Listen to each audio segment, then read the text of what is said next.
Hello, everyone. This is Dima here, co-founder of legal startup Crash Test, but also Kyiv Legal Hackers,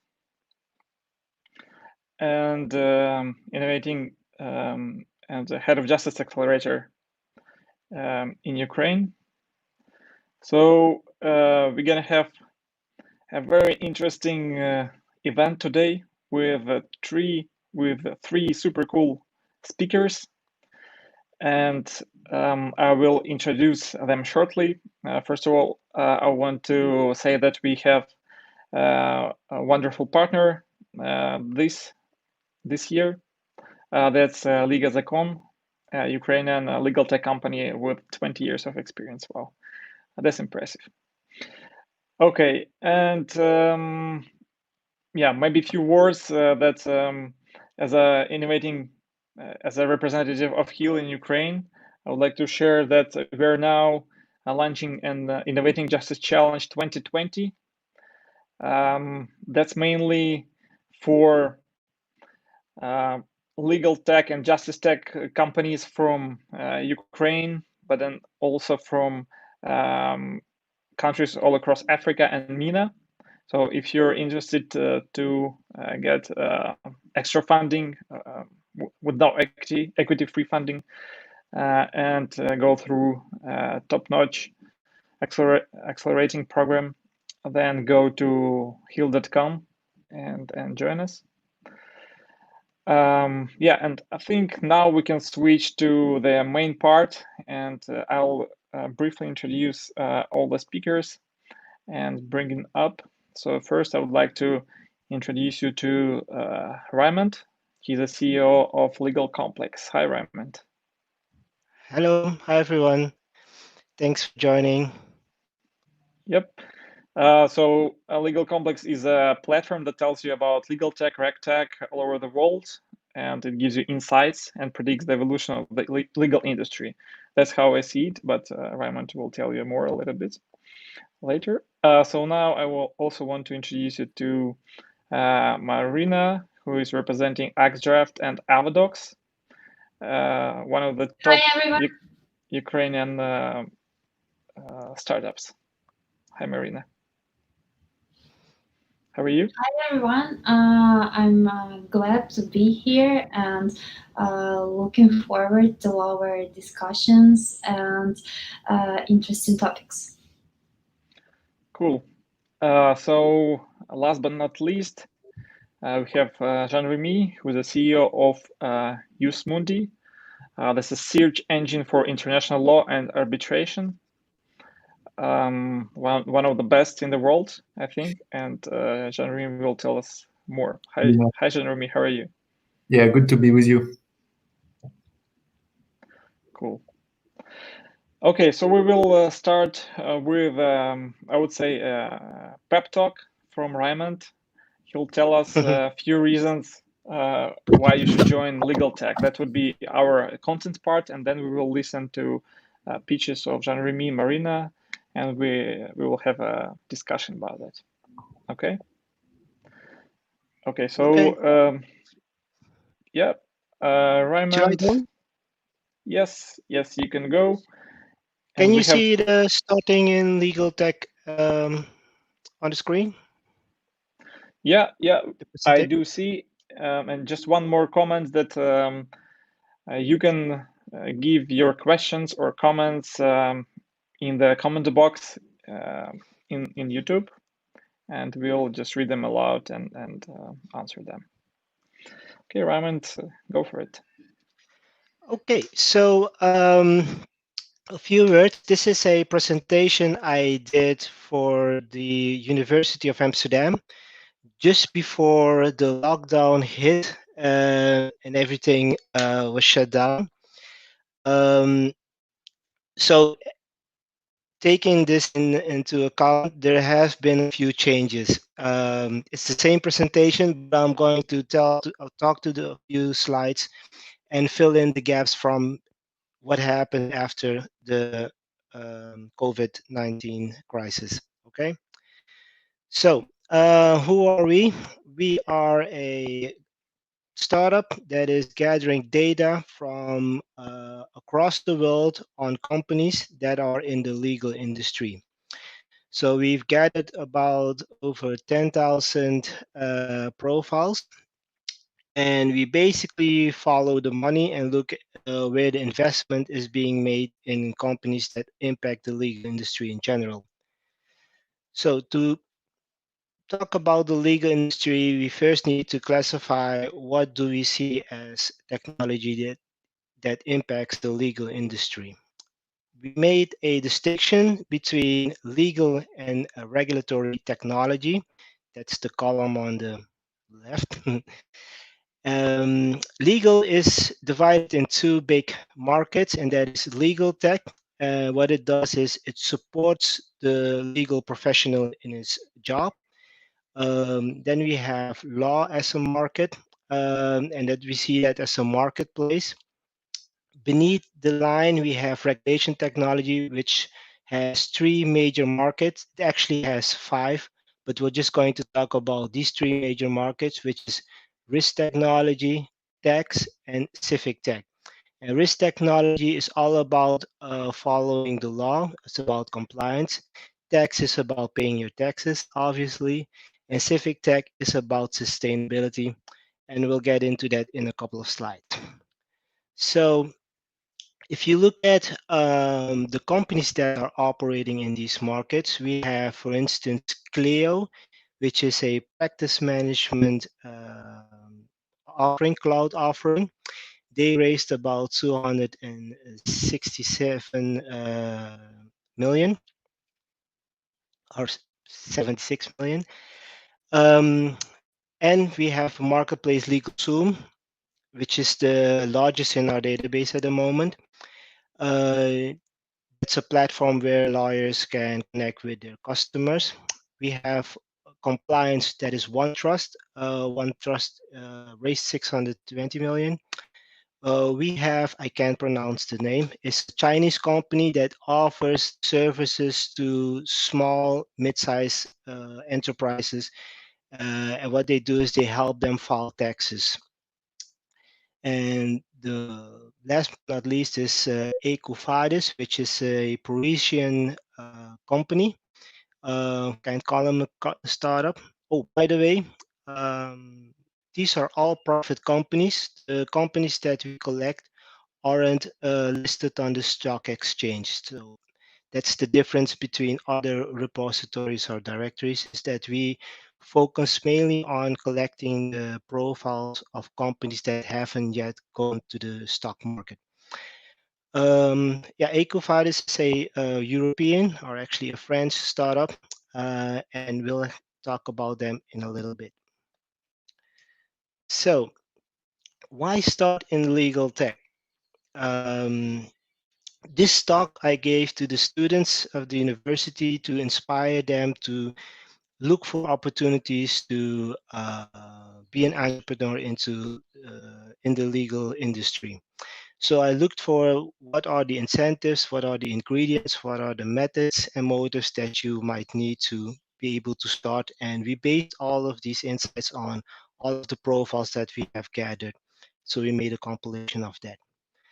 So the incentives, there is this story that was published in Canada actually, about the marketplace in China. And the summary of that story is basically that marketplaces create a new demand or a new market for low value work, but it doesn't actually create more high value work. Now you have to imagine that if you are a student and just graduated, and you are sometimes saddled with a lot of debt because you have to repay your student loans, you're obviously going to look for the high value work and the high value client. So in this study, they noticed that the new legal marketplaces didn't help you with that. So finding legal work was a challenge. There's this other study, this one came out of Britain, and that said that the revolution in AI would cost about 3,500 UK legal jobs. One of the interesting findings in that story or in that article was that due to the increase of commercial pressures and the adoption of technology, finding a job in legal will get harder. So, what are those commercial pressures? One of them is that it will cost a lot of money to get a customer on board. Uh, that is what usually is called cost of acquiring a customer, or for short, CAC. And Mary Makers did a study, which she does every year, looking at a lot of data points about the internet in general, how many smartphones have been shipped, how many people came online, and she noticed that trying to sell your services online would become the cost for selling or advertising online are increasing exponentially, and they're hitting a certain threshold that it becomes too expensive to market yourself online. And what is in addition to that is that the legal industry actually has more pressure than other industries to advertise online. For instance, two of the four most expensive keywords, sorry, two of the most expensive keywords in Google AdWords are from the legal industry. The first one is attorney, and the second one is lawyer. So if you're trying to buy those keywords, you're going to lose a lot of money. Now, why would you want to start now in legal tech? Well, there are a couple of data points that will are really encouraging for you to either choose a path as an entrepreneur into the legal industry. One of those is that there is more capital coming into the market. So, for instance, seed funding, which is the funding that the first initial funding that you receive as a startup, has increased over 2019 with 38%. And I've just looked at the numbers for 2020. We're still on track to having as many seed capital rounds, which is companies receiving seed capital of first time capital, as companies that are receiving growth capital, meaning companies that are in a later stage already had received seed capital and are getting another round of funding. So in general, it's easier to get capital to start your or fund your startup. There is, however, one word of caution, and that is the more money you raise, according to this venture capitalist, the less likely you are to succeed. And what he's actually saying is that uh, because access to capital has become so proliferant, it doesn't encourage companies to start making money. So because they're getting so easy access to capital, for them it's then easier to raise another round of funding than to start or to work on a profitable business. And that's the data that they're looking at, and that's what he's commenting on. So that's one word of caution. But on to the next. Becoming a legal tech entrepreneur, there are a couple of myths and a couple of methods. So we'll get into the myths right now. So a lot of people think that if you want to start in legal, you have to be a lawyer with experience about the law. Well, I'm going to show you a couple of examples where that has been the opposite, actually.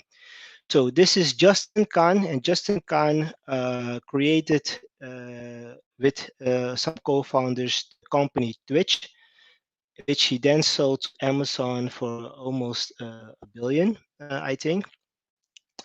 And one of the reasons that he started a company that wanted to replace lawyers was that during the merger or the acquisition of his company, he had to pay a lot of money to lawyers, and he was so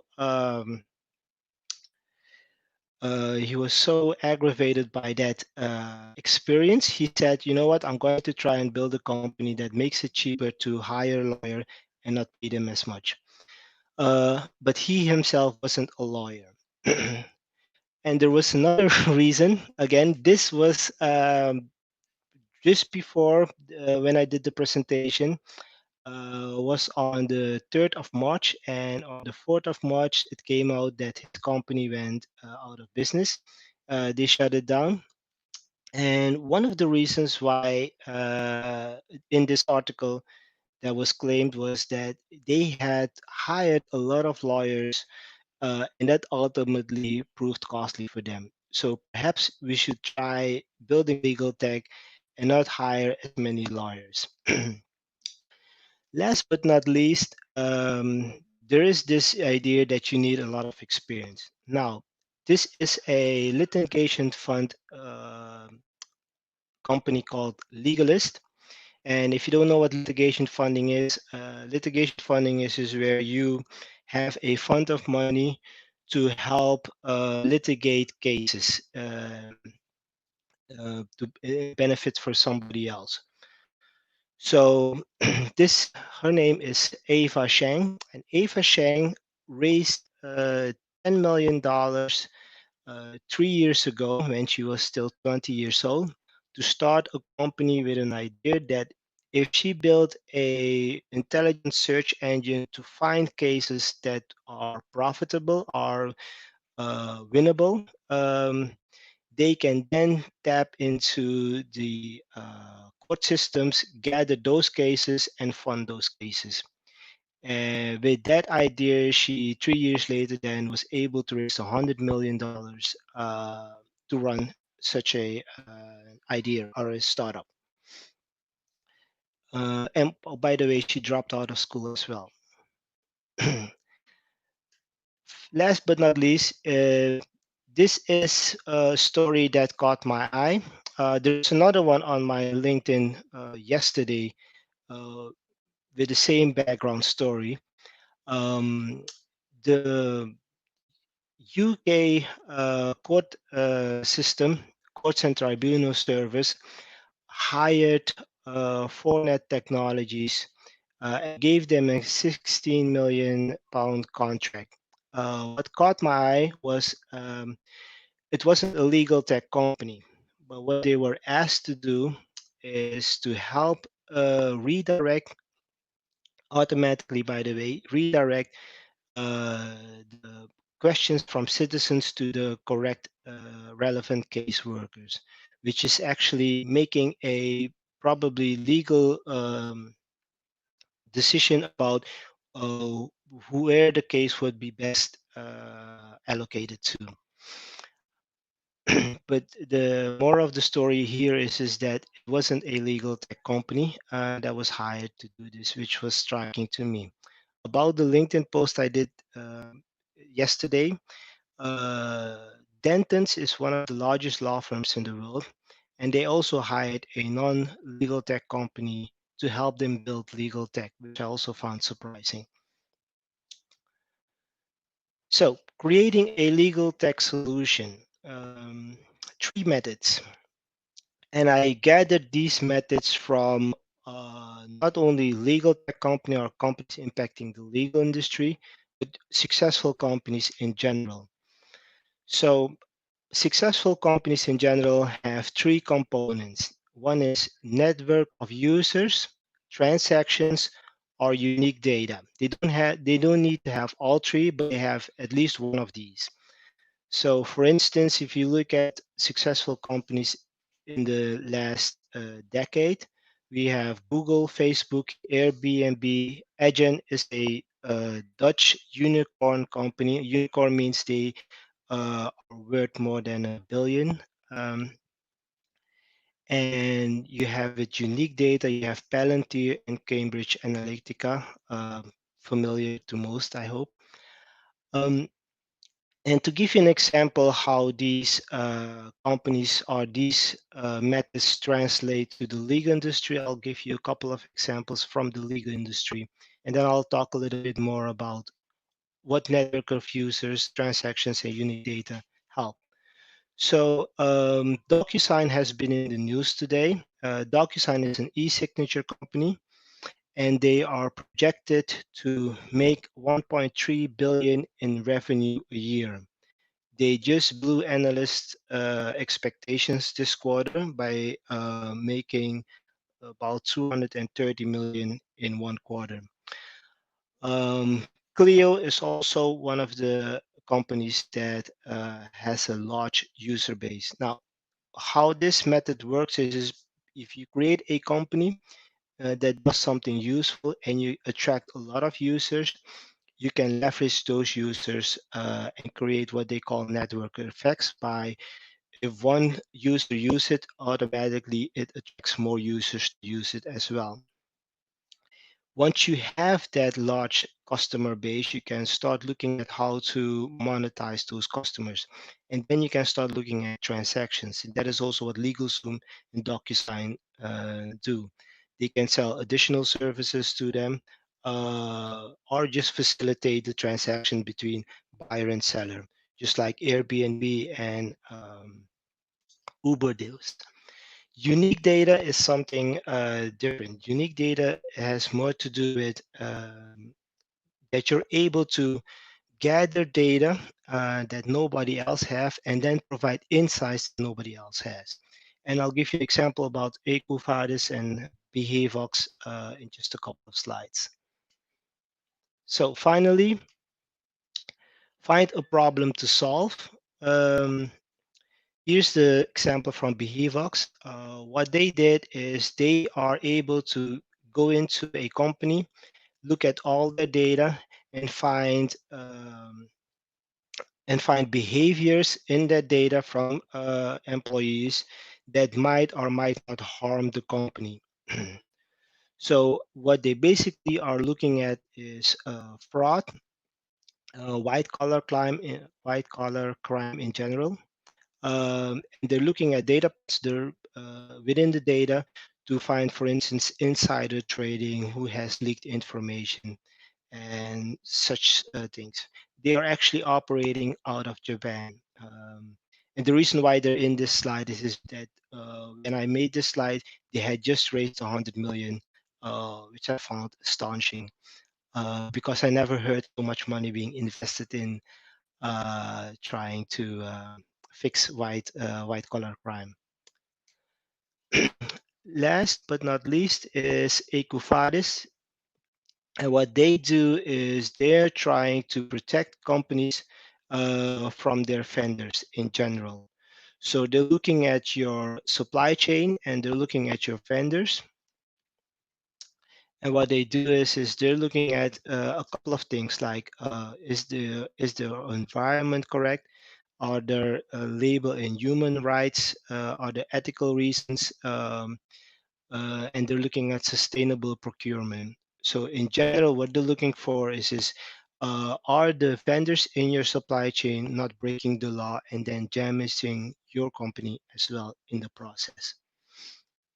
Finally, there's one more example. That is Ethos. And what Ethos does is, for free, by the way, they are offering, they are tracking companies based on their profile, and they're looking at how they behave as a company as well. So not just the supply chain, but the company as well. And they're looking at access for justice, LGBTQ equality, and they're giving them a ranking, and they're doing that based on a lot of unique data points. uh, why why this company exists or why this service exists is to help investors look at, is a company ethical or not, and can I invest in it?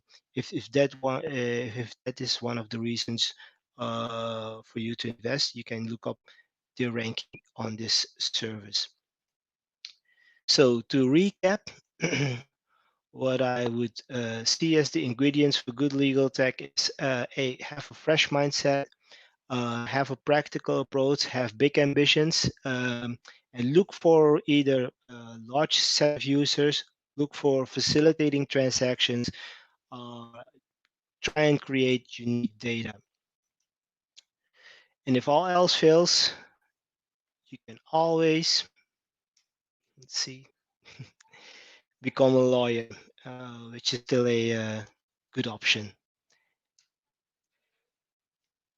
And that was my presentation. Any questions, by the way? Thank you. Thanks, Raymond. I liked the last slide. Like, if you're not gonna make it in legal tech anyway, you could be a lawyer, right? It's never too late. Exactly, and do some good, because the Equifit breach was a really large privacy invasion for a lot of users. So they're trying to do something good as well. Just trying to get a big paycheck. Yeah, I see. I was wondering, like, okay, we got Jean-Rémi turned off for a second. Jean-Rémi, I wanted to ask your reflection on the phrase that Raymond raised, that the more capital a company raises, the less chances are that the company will succeed. What do you think about that, in light of that you recently raised some $1 million? So it's a very good question, and I considered it recently. And some of our investors, they told us that okay, you should not raise too much, evaluate what you want, don't have a too big valuation, because if your valuation is too big and you can't deliver, you will be fucked at the end of the day. So I think it's not easy to hear it, because you have the impression that raising more is the goal. But I think when you enter into the fundraising process, you end up like that, because you focus yourself to get that. And so there is this ecosystem and mechanism that leads you to want the maximum. But I think it's wise to grow progressively, because also just after the fundraising, you will hire a lot of people and you need to build the team. So it's easier to say it's the wise, advice, but I think it's always complicated to say no to more cash. But I didn't know the statistics, but I'm not so surprised. Interesting.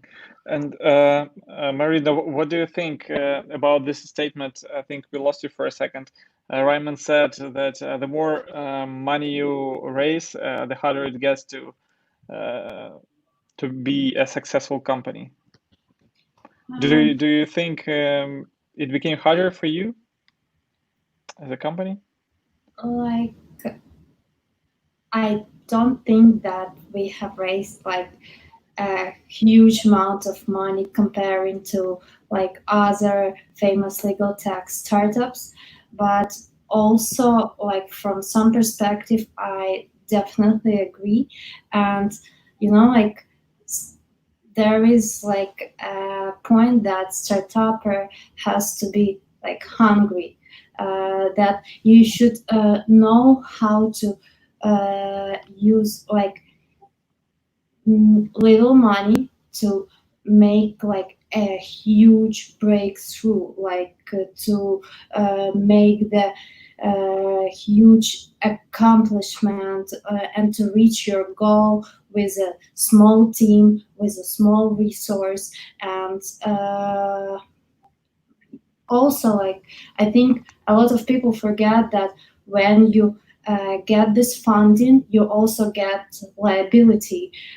First of all, like for your future achievements, because like people and companies who invested in you, they are looking forward to your success. And like the more you raise, the bigger goal you promise to achieve. And you should evaluate like your team, your product, and keep like that thought and choose wisely. Yeah, I agree. Raymond, there are some comments for you, I think. So he is asking one of the core organizers of Kyiv Legal Hackers and Startup Crash Test, my fellow. So she asked, how do you come up with such a idea to create such a service? And she also does design, and she said that you're doing a great design. Oh, thank you. So about the design, the thing that why I started my own legal tech company is that I hated the design of existing legal tech companies. So I wanted to create something as beautiful as Apple. I'm not a great designer. I'm a lawyer by trade, but I'm trying to create beautiful things because I need to look at them as well. So that's about the design. So thank you. The question was about how do you come up with an idea? Was that the question? Yep. Oh, so the first thing I would suggest you do is not look at what a lot of other companies are doing and try to improve upon that. The best thing is to find it, and I know it will sound cliche, but I can give you a couple of examples. The best thing is to find a real existing problem and then see if there is a market for that out there. So let me give you a crazy idea.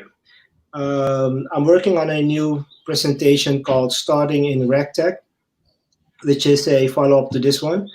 And one of the ideas in there was that there's a lot of sexual harassment at the workplace and also a lot of domestic abuse.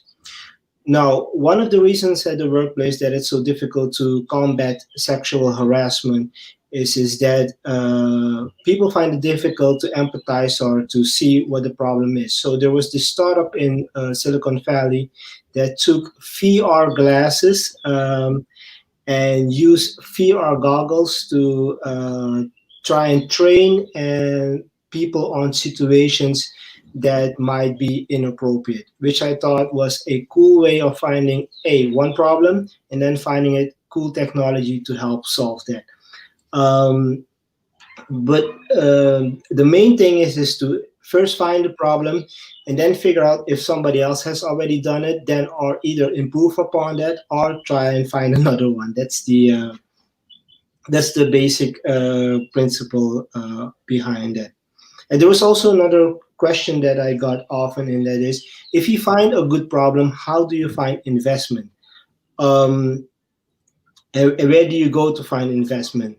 There are two things that I can say about it. One is what we have found is that each company has about 5 or 6 investors. So there are more startups, or there are more investors looking for good startups than there are good startups. But where to find them, if you go looking for them, that may hinder your negotiations. So try and find a good problem, create a good product, and then they will automatically find you. But I'm going to also make a short presentation about how to find funding and where to list yourself as well to help you out. Does that answer your question? I'm not sure if it answers Dina's question. Maybe she can comment, but I think that's a good answer. I was wondering, Maryna or Jean-Rémi, do you have any reflections or thoughts about Raymond's presentation? Maybe you got some feelings about it. Do you want to go first, Maryna? Go for it. Yeah.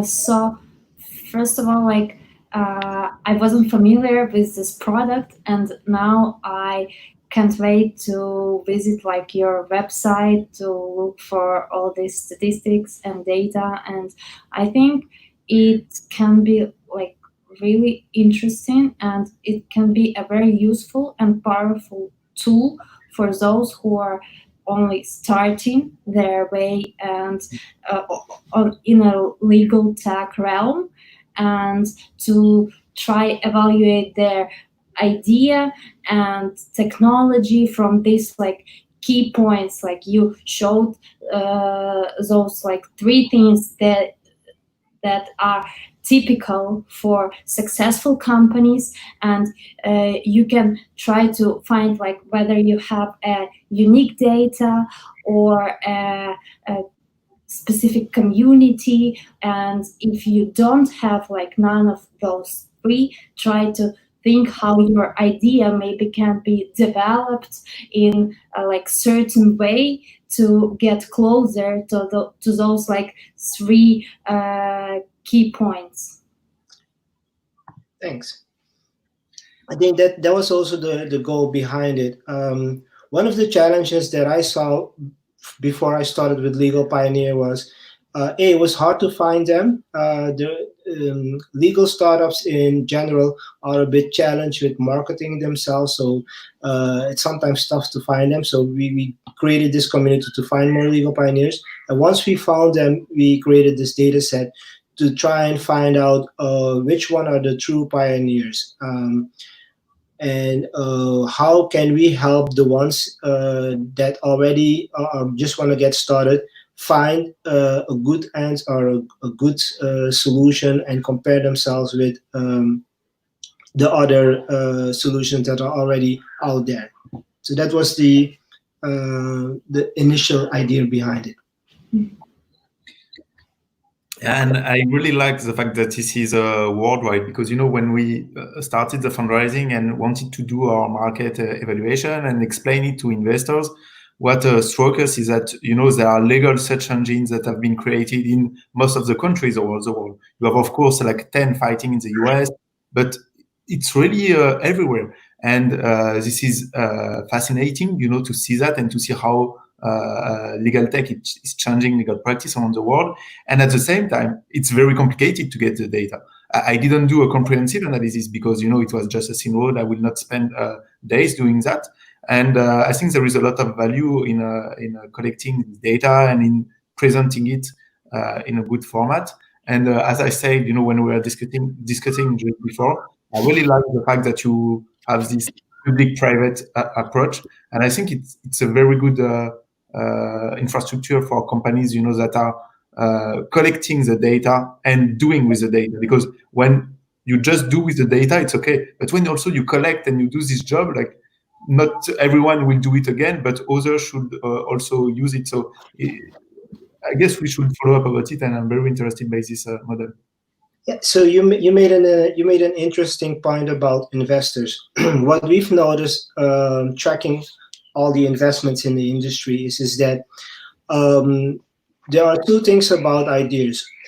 For instance, if you try and create a marketplace in the US, you will be challenged. LegalZoom has a lot of money. But if you create it in another geography or in another country, it might work as well. So transplanting existing ideas to other places is a really good solution if that idea doesn't exist over there. That's one. The second thing that we're trying to do is giving people a really good insight into what the competition is already doing and trying to help them improve upon that.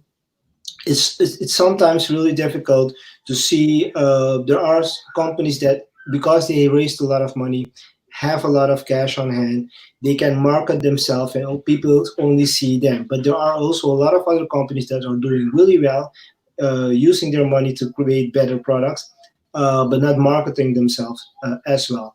And those often get overlooked. And that's also what we're trying to do, is also bringing those companies to the forefront. We're trying to, you know, lure people with all those big valuations and how much and big rounds that people raise.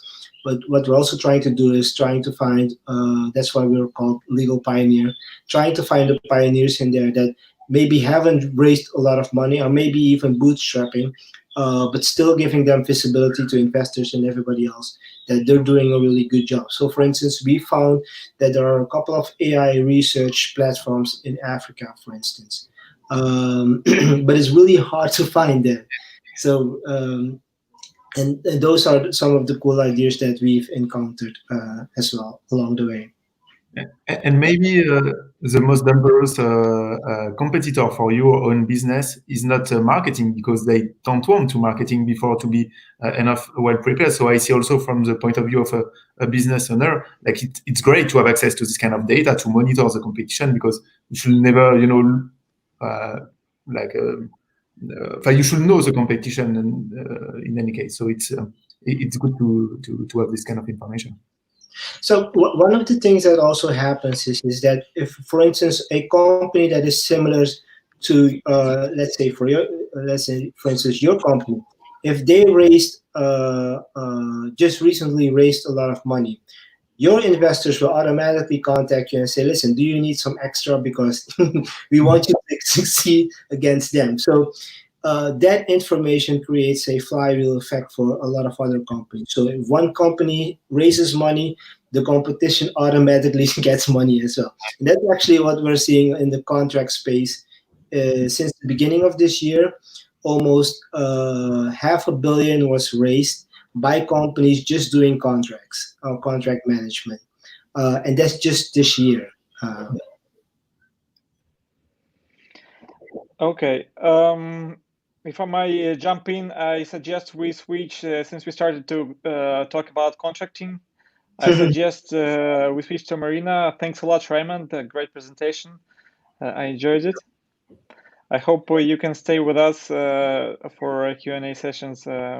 I have 5 more minutes, and then I have an obligation to be somewhere else. So I have to run. Okay, but I understand. Who's trying to go first? It's going to be Maryna. Good luck, Maryna. I'll stick around. Thank you. Okay, thanks, Raymond. Okay, so here we go. Yes.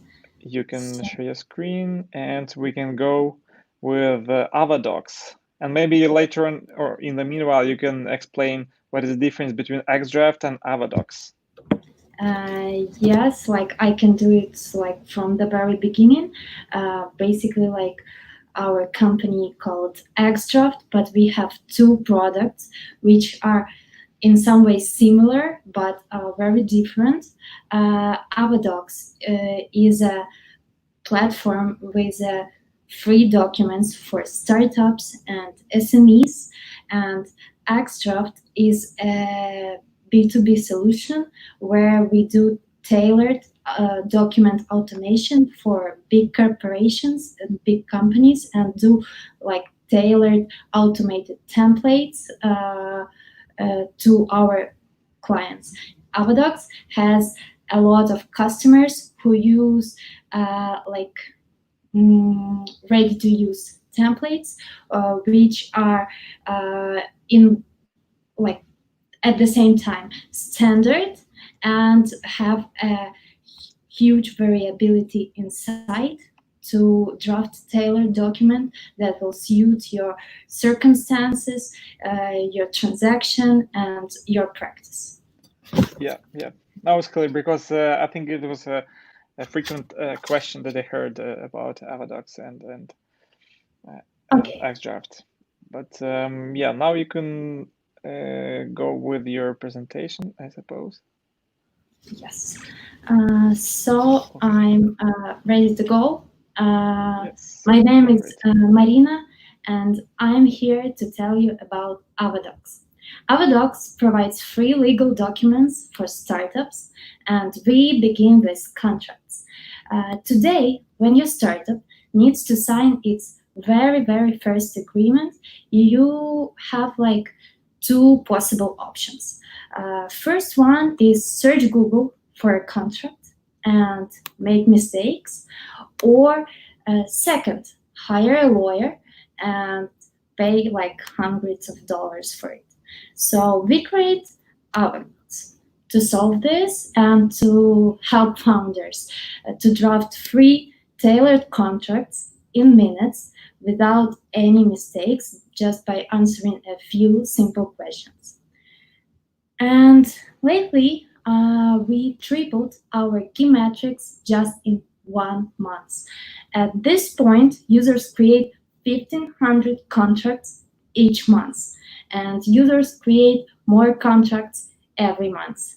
Also, we are offering a paying subscription that includes document storage, e-sign, collaboration and approval flows, and many more. So offering free contracts, it's just a way to get customers and data. It's like our first step, and every contract our users create gets reviewed by both parties. So our next step is automated contract review. We will focus on 3 most common contracts, such as NDAs, pilot agreements, and sales agreements, and we'll reuse them instantly with machine learning technology.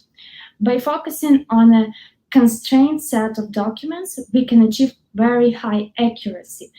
And today, the biggest acceleration programs in the world suggest Avodocs to startups for their legal needs. Avodocs was built by 2 brothers, Yuri and Oleg Zaremba.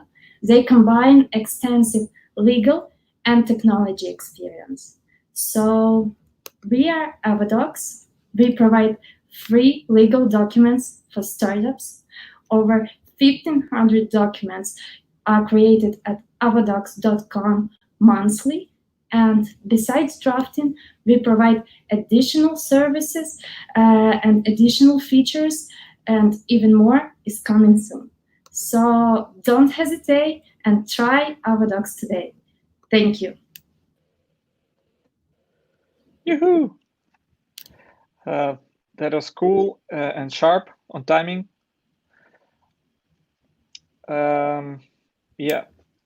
So that was interesting, and I have a first question, like that also comes along a lot. Like, how do you make money with Avodocs if it is all for free?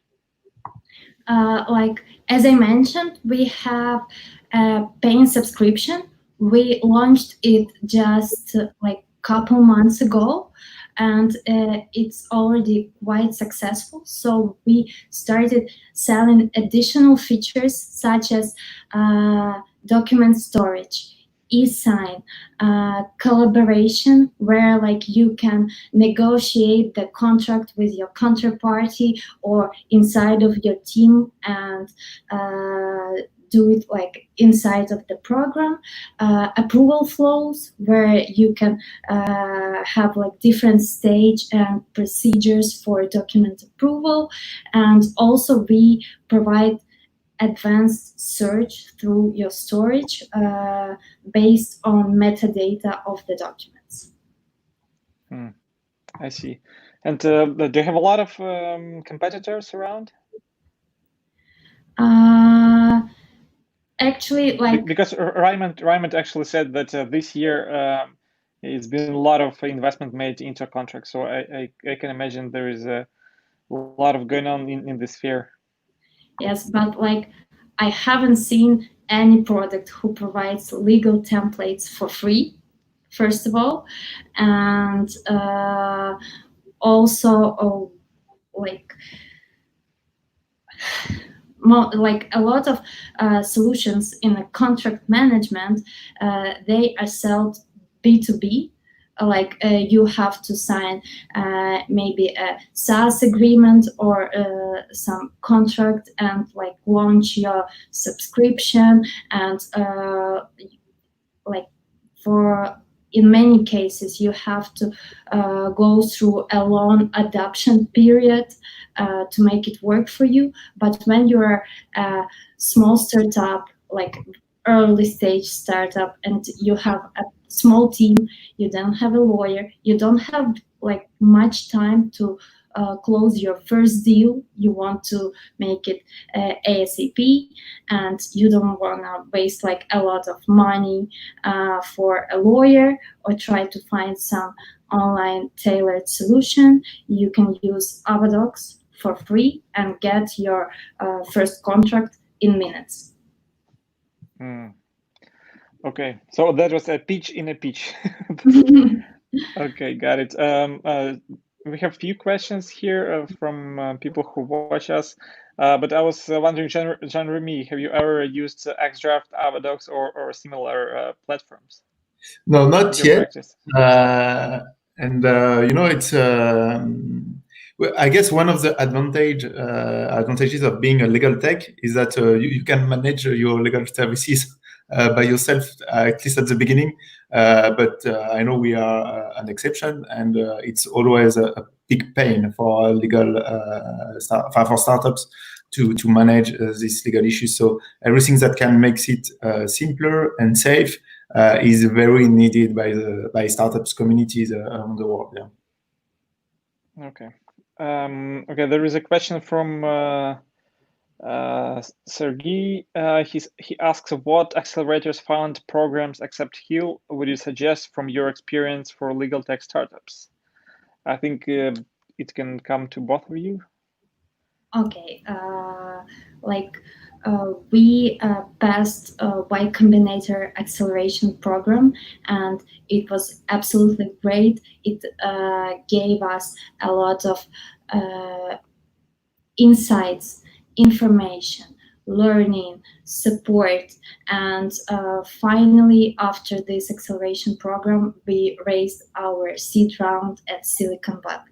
So, Y Combinator considered to be like #1 acceleration program in the world.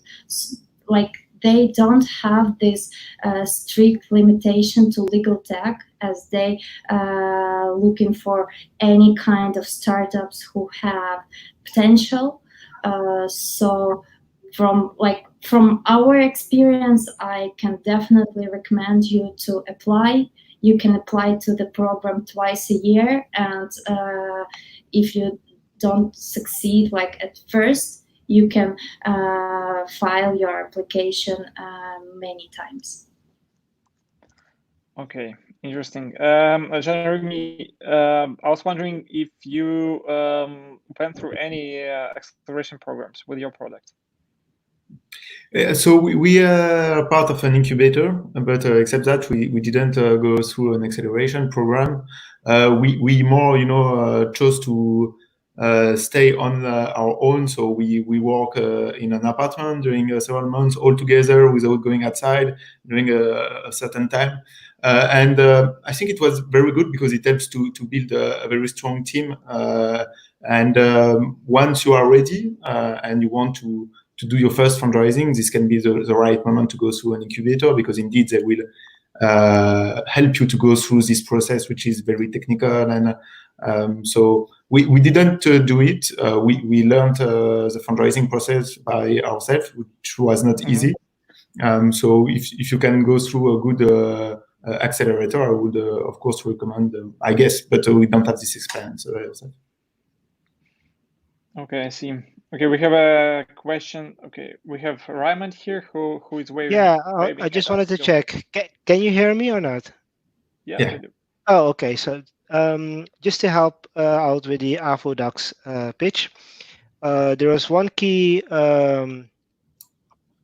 statistic that came out of the Corona crisis, and that is the e-signing was downloaded, or the increase of the downloads for e-signing application was increased by 511%. And the reason why is when the coronavirus hit and everybody needed to social distance, everybody wanted to get their contracts in and signed in really fast. So that skyrocketed. That's also why DocuSign is now one of the most valuable companies on the NASDAQ. And the second thing I wanted to add was, yes, there's a lot of investment in the document space and contract space, but what still lacking is that while there are language agnostic companies, there aren't language specific companies. So for instance, if you can do contracts in Japanese or in Chinese, you're still in a market that there are not that many competitors. If you're in English, that's different. But if you're native language, sky's the limit. That's what I wanted to add. Okay, got it. Thanks, Raymond. Okay, we have two similar questions about markets. So one comes from Ahmed. Do you think product could extend to Middle East? And the other one comes from Irina. Says your dog feeds for American services, Delaware, California, New York. Will you develop your project for other jurisdictions? So tell us about your plans. Yes, so we started this platform on the Ukrainian market, like at our home country, and here were our first steps, and our second market is the US, and now it's like the biggest percentage of our users are in the US, and for now these are two our main markets.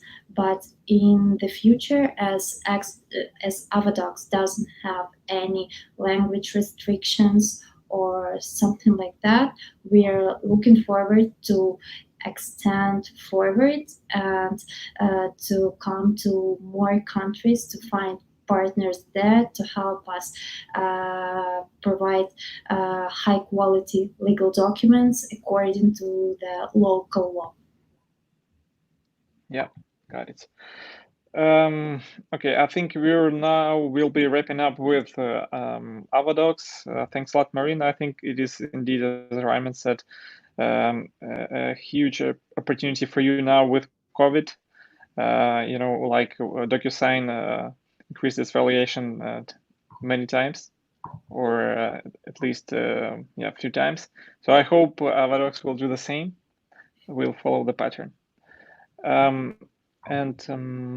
Jean-Rémi, would you like to present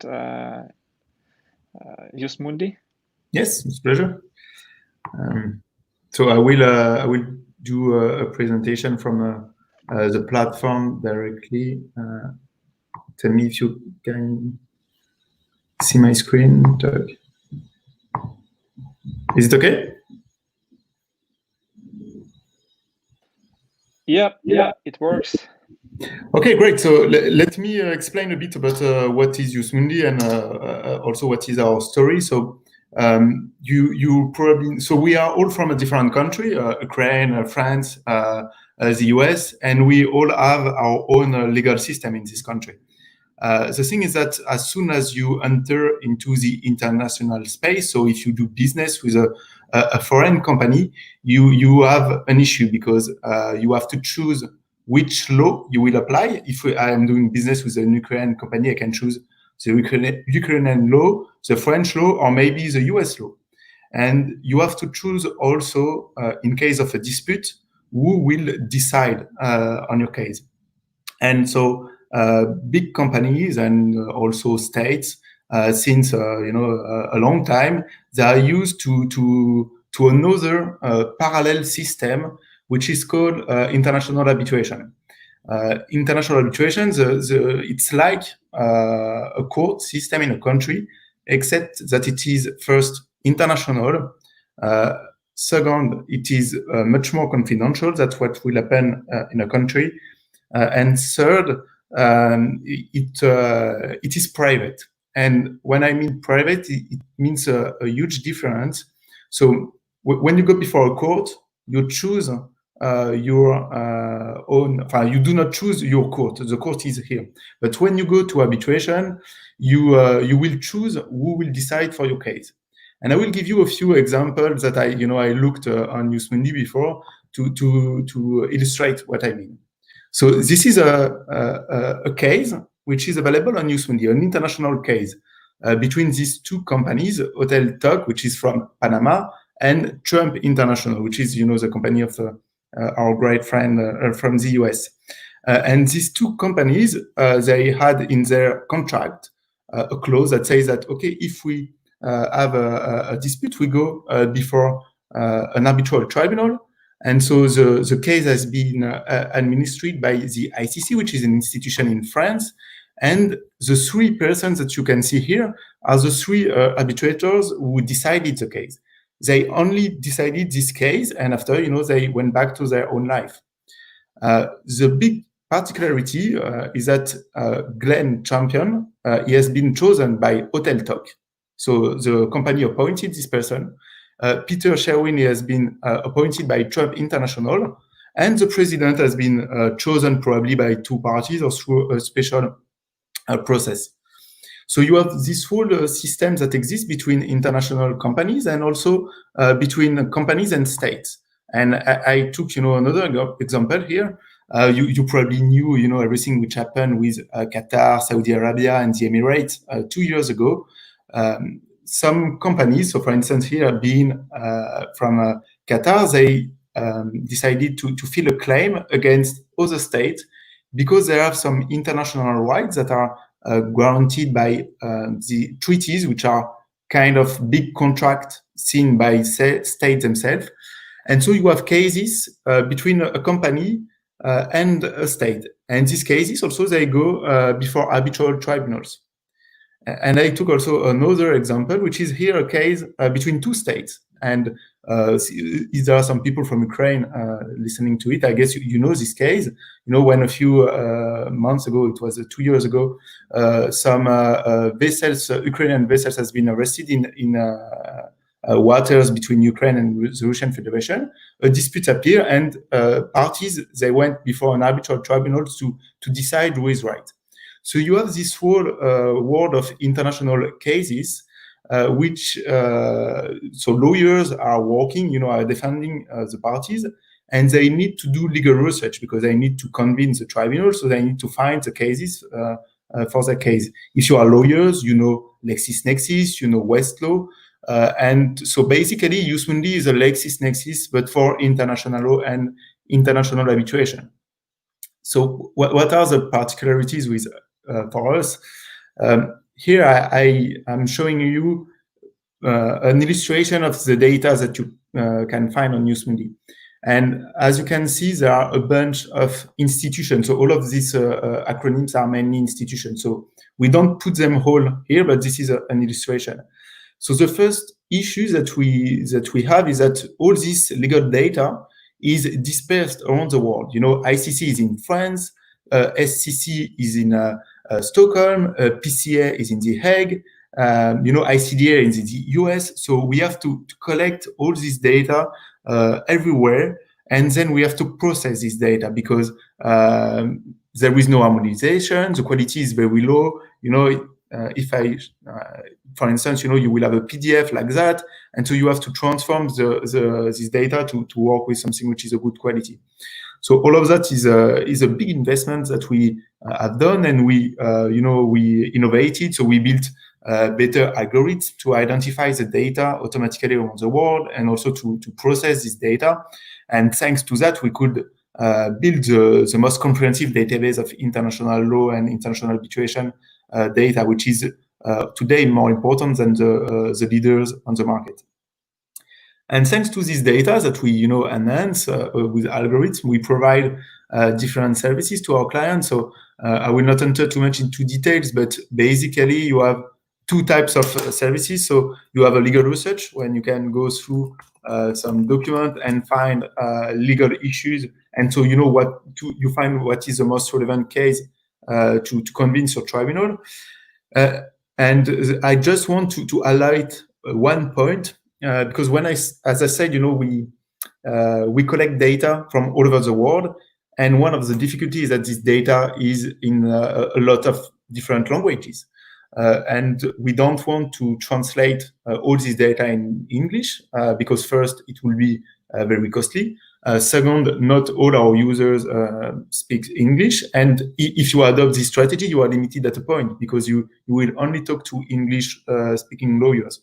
So what we did is that we taught our algorithm to be able to find legal documents in other languages, even if you are searching from English. So for instance, you can see here the first result. is a Spanish case that exists only in Spanish.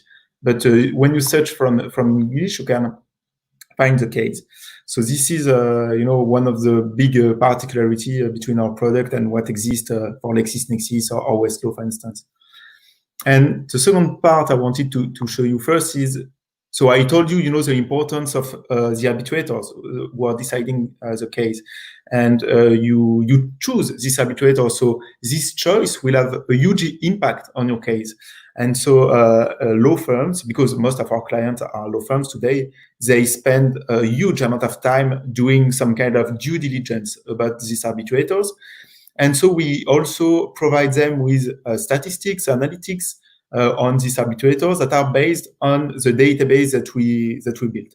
And here, for instance, so this guy is a famous arbitrator in Belgium, and we give information about what he did, his experience, the latest documents that the tribunal in which he sat has rendered, some visualization, and a list of his cases.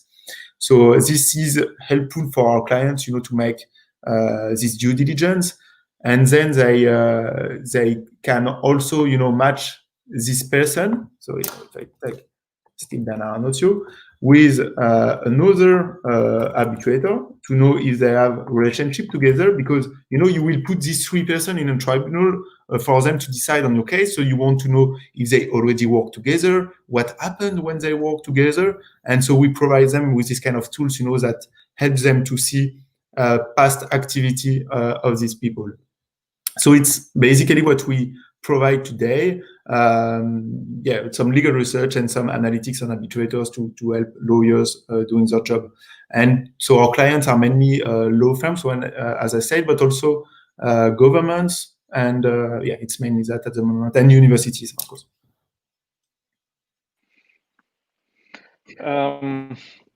Okay, got it. That's very impressive. Thanks for showing us Jus Mundi. And I was wondering, because I heard from my friend who is doing arbitration, how much does it cost? Because he said it's not cheap if you want to.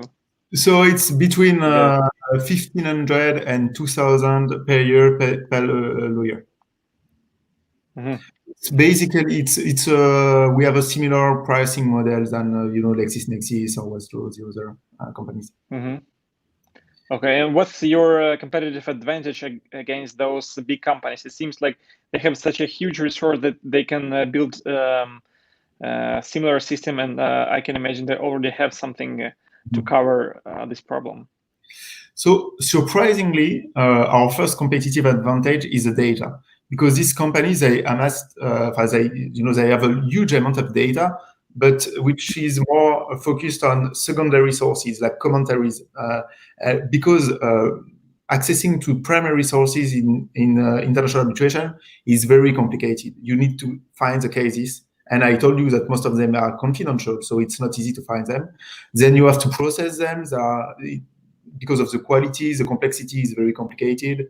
You have this language issue, and none of these companies really invested to build a second generation search engine with this complexity. So there are some solutions that are pretty good, especially Clearer in the Netherlands, but they don't have the data that we could collect and process in a few months. And then the rest of the second competitive advantage is probably the multilingual technologies that we could add, which is very helpful, to go beyond your own language. I see. Maryna, I was wondering if you have any thoughts, and Raymond is also here. I'm not sure if you want to jump in too. Yes. Ladies first. First of all, my compliments to this very interesting and facts rich presentation. And my question was how do you process all this data? Because I saw that you have a lot of different types of data, which is very structured, like you have a lot of metrics, statistics, and reports. And as you mentioned, all those like legal documents and procedures are very difficult, like in language, and all those documents are in different languages under different legislations. So how do you process this huge amount of cases of personal information about the juries and those documents, and how did you manage to make them look so easy, so structured, and so easy to look through and to make some conclusions, to come up with some ideas? So this is the most complicated part in what we do. So you ask the right question, so there is another difficulty, is that because our clients are lawyers, everything has to be perfect. So you can't give a bad information. So you have to be sure of what you give to them. And so I guess one of the secrets is to mix innovation, automation, and also still do some manual review for the cases the most complicated. So this is the most of our approach. Like we automate 95%, and we for part of what can't be automated, we still do manually. But it's it's very complicated. We built some algorithms first to collect the data, then to match the data, because as you collect in different sources and you can find sometimes the same data in different sources, you have to match. Then to extract sometimes from a PDF. So here we went through a dossier, etc. We structured with the first algorithm, and after other algorithms will identify some metadata, etc. So this is the complicated part, and there is still a lot to do. Each time we add a new data set, we have to adapt. So this is the main investment that we continue to do in our tech today. Thank you for your question, and I have like small additional question. How big is your team, and how many people are participate at this manual review to make this data perfect? So today we have 22 people in the team.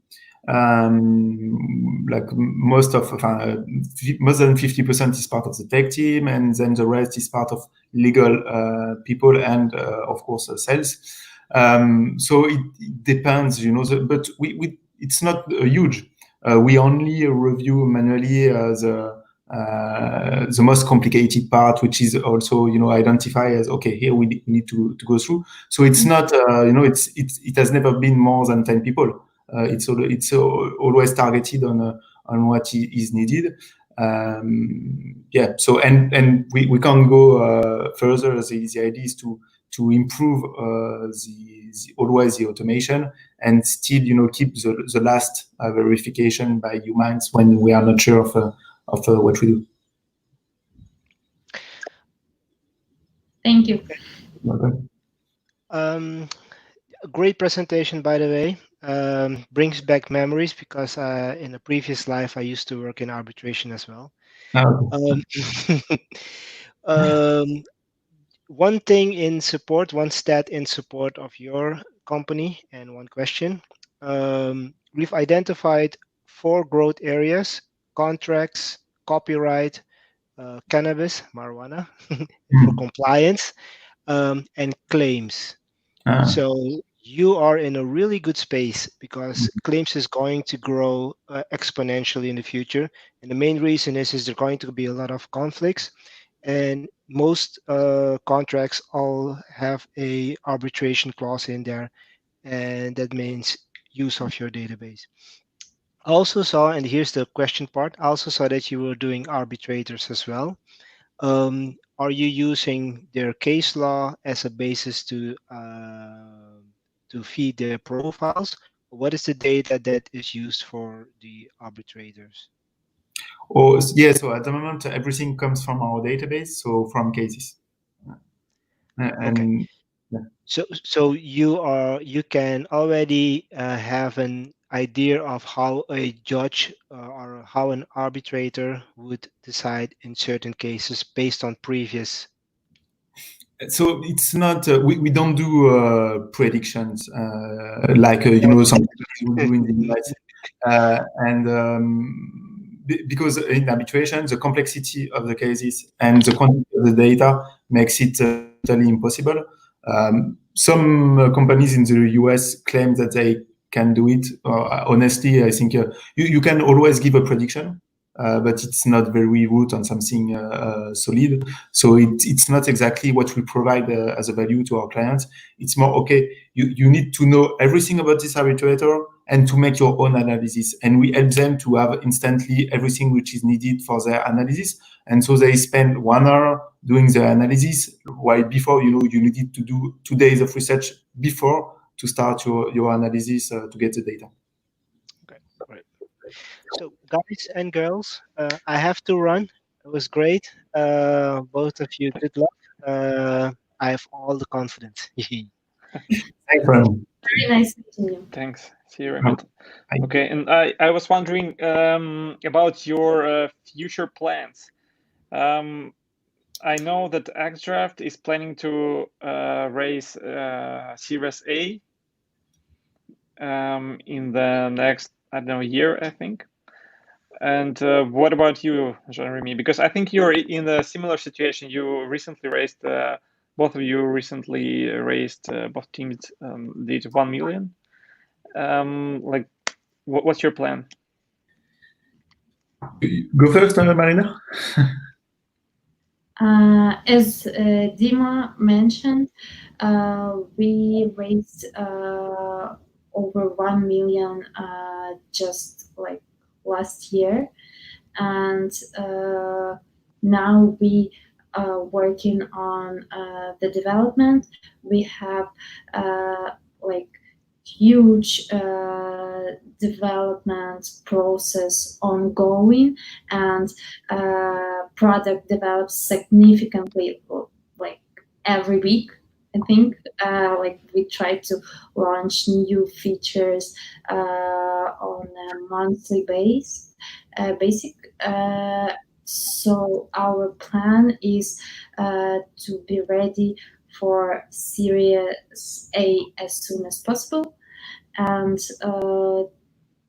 for now, like as we just a couple months ago launched this new paying subscription and a lot of additional features, and now we are still in the process of traction of users' behavior, what they are looking for the most, which features were like the most useful and popular, and try to come up with our next steps to make the product more valuable and be developed in the way to help as many companies as possible. Yeah, so we are indeed in a similar situation because we also raised 1 million like we at the beginning of this year. We don't know yet what we will do. The plan we have a plan where the company will be profitable by beginning of next year, and we may do a Series A to go further, to accelerate. We will see, according to the need, to the opportunities, and also, as we discussed at the beginning, to what we will choose, to have as an ambition at this moment. So yeah, we'll see, but it may happen, and if we do it, we'll start probably by the end of the year to do it. Yeah. Mm-hmm. Okay, I see. I was wondering about privacy, because you said you're collecting a lot of data from different sources. How do you handle privacy issues? So it's also a very good question. So for the it's more about do you have the right to collect the data? So here the situation is so different depending on the source. But after once you can collect the data, and for arbitration it's okay most of the time. You don't have issue about like personal data issue because this is considered as a publicly available data, and so you can use and process this data to make them available, which is more complicated is can you cross that with data coming from other sources that will not be public as well. Probably not. That's why we don't do it at the moment. But yeah, we don't have issues because this is public data. Yeah. After there is a question of doing some kind of statistics about arbitrators and judges. So we do about arbitrators, and I know in a lot of countries, legal tech companies are doing it with judges in the country. In France, it is forbidden. I think we are probably the only country in the world that decided to make that illegal. But I do hope that France will come back to a normal situation after a certain amount of time, because it's part of you do it as a lawyer. You do it with your instinct, with what you know. So why not doing it also with figures if you can have access to these figures? Okay, I see. And I think probably the last question that I have to both of you. You're working in a very impressive, growing legal tech startups, and I was wondering if you look for any people to join your team. Do you have any open vacancies? Because we have some people who are into legal tech watching us probably, and maybe you have something to offer them. Okay, I can go first for this one. So we hired most of the people we needed just before the lockdown that we had in France, thankfully. So we are not looking for so many people right now, but we may be interested by people with good skills in, of course, data processing, data science, NLP. NLP is very important to us. So if you are good in NLP, we are always interested. And we are also looking for a great web designer to join us at the point. So if you are, feel free also to contact us, and it would be great to discuss with you. One point, because I know we have people from all over the world. It's also a particularity of our team. We have people coming from all over the world in Jus Mundi. So if you like international environments, this is a company where you will feel good, I guess. Great, thanks. What about you, Maryna? Yes, so at the moment, we are looking for a full stack software developer for Node.js and React. So if you have any of those skills, and so please feel free to file your CV. You can find us on LinkedIn or Facebook or at our website, and also like till the end of the year, we are planning to expand our team. So there are more working opportunities to come. So stay tuned. We always do posts on our Facebook page, so you wouldn't miss it. And also, like, the important thing for us is that we are looking only for in-house employees in Kyiv, to make team very close, because we have like a strong friendly connection between teammates. So for us, initial person for the potential employee to be in Ukraine at this point. Okay, got it. I don't know if you have any final remarks, please, this is the time. Otherwise, I think we can wrap up. Great. Thank you very much for the invitation. It's great to meet you, Maryna, and Dima, to meet you in person this time. And so it's a real pleasure, and I look forward to watch next episodes. It was my pleasure to participate. I found out a lot of new interesting information today, and it is like a second time for Axdraft as a company to present our platform at Legal Startup Crash Test. And Dima, like, first of all, thank you for invitation, for this opportunity, and for the development of this huge now international community of legal tech entrepreneurs to share their ideas, to share news, to share like different strategies and views. Thank you. Thank you so much, Maryna. And yeah, that's true. Axdraft was one of the first companies who were pitching at the Legal Startup Crash Test like 2 years ago. Yeah, so it was great to see your updates and how you're developing. Thanks a lot, Jean-Rémi. I think it was very inspiring today. I feel like full of energy. I hope people who watch us also feel like this. I wish you all good luck, and yeah, keep in touch. Yeah, and for those who also have their startups from Ukraine, you can apply to Heal Justice Accelerator. If you have any questions, just contact me. Okay. Thank you so much, and have a good evening, everybody. Thank you. Goodbye.